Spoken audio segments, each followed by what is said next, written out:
Hello everyone, welcome to random practice.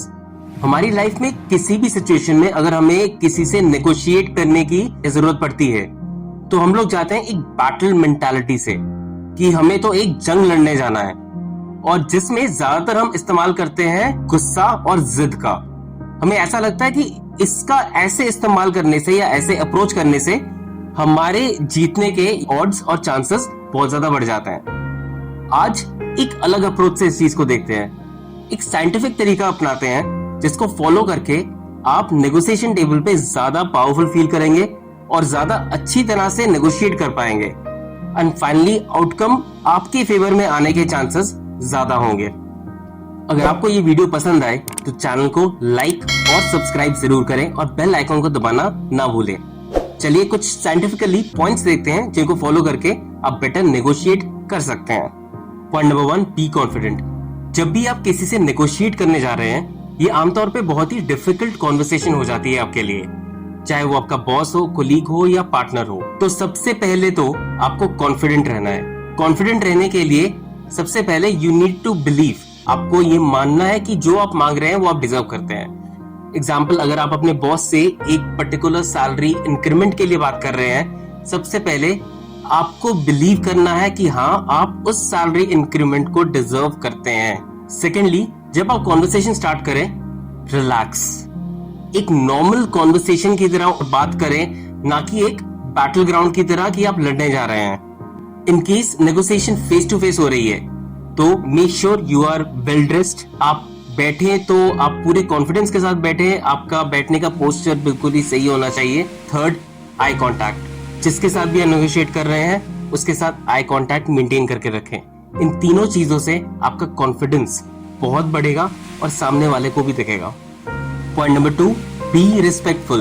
Confidence होने का मतलब ये नहीं है कि आप घमंड दिखाएं और जिद पे अड़ जाएं कि मेरी ही डिमांड्स पूरी होनी चाहिए। इस केस में सिर्फ आपको अपनी चीजें कहनी नहीं है, बल्कि एक अच्छा लिसनर बनकर सामने वाले की भी सिचुएशन को सुनना है और समझना है।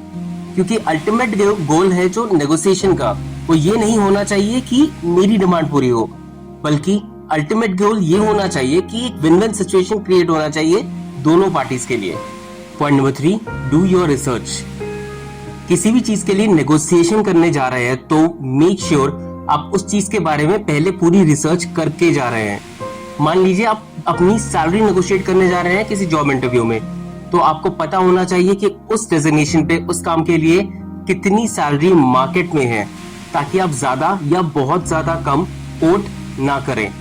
सिमिलरली, मान लीजिए अगर आप कोई घर खरीदने जा रहे हैं तो आपको पता होना चाहिए कि उस घर का मार्केट रेट क्या है।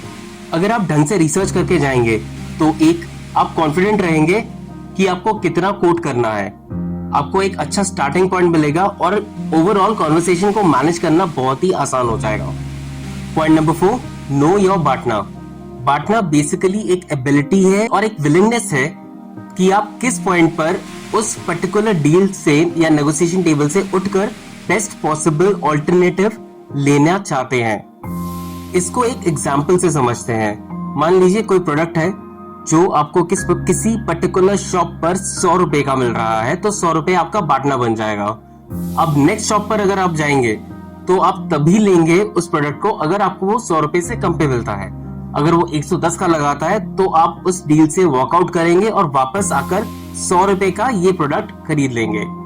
Point number 5, build rapport. जब आप किसी से नेगोशिएट करने जा रहे हैं, ट्राई करें इमीडिएटली स्टार्टिंग में ही नेगोशिएशन की बातें ना करें। जनरल कुछ बातें करें, जाने एक दूसरे को कि आप क्या करते हैं, कैसे हैं, एक्सेट्रा एक्सेट्रा। उससे फायदा ये होता है एक कंफर्ट लेवल डेवलप हो जाता है। आप ज्यादा कंफर्टेबल तरीके से सामने वाले से बात करते हैं और जिससे पॉजिटिव आउटकम्स आने के ज्यादा चांसेस हैं। ये एक बहुत ही इंपॉर्टेंट स्किल है नेगोशिएशन के लिए। Point number 6, listen actively.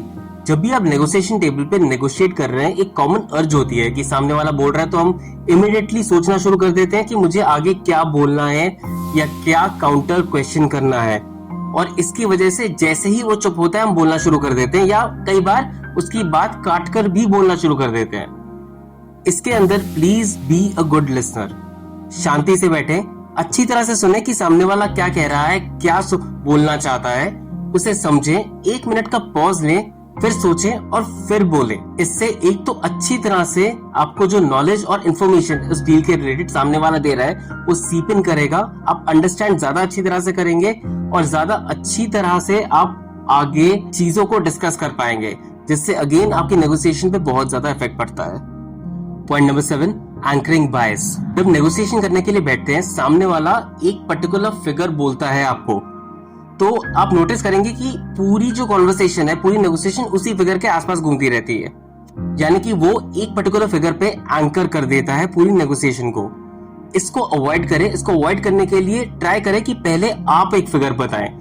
आप जो फिगर बताएंगे वो होना चाहिए कंसिडरेशन आपके एस्पिरेशंस की, आप क्या देख रहे हैं, आप क्या चाहते हैं। एंड सेकंड, आपका बांटना, नेक्स्ट बेस्ट ऑल्टरनेटिव क्या है मेरे पास, उसके हिसाब से ही आप पहला फिगर कोट करें और जिससे आपको मदद मिलेगी उस कॉन्वर्सेशन को उसी फिगर के आसपास नेगोशिएट करने में। Point number 8, ask open ended questions.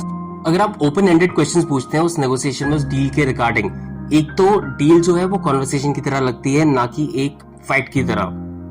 दूसरा, ओपन एंडेड क्वेश्चंस पूछने की वजह से आपको ज्यादा से ज्यादा इंफॉर्मेशन मिल पाएगी सामने वाले से।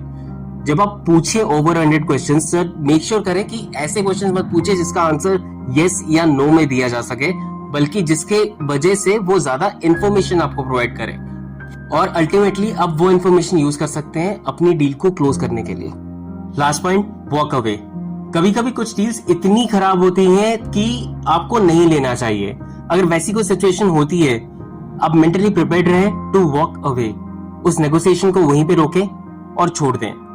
कभी कभी सामने वाला बहुत ही ज्यादा डिसरिस्पेक्टफुल होता है या वो डील करने से आपको कोई नुकसान हो सकता है, आपको लगता है कि फ्यूचर में आपकी हेल्थ, आपके फाइनेंसेस कुछ स्टेक पे लगे हैं और आपको उस डील को करने से नुकसान हो सकता है। इन दैट केस छोड़ दें उस डील को। बस आज के लिए इतना ही। उम्मीद है इस वीडियो को देखने के बाद आप अपने जीवन में ज्यादा अच्छी तरह से नेगोशिएट कर पाएंगे।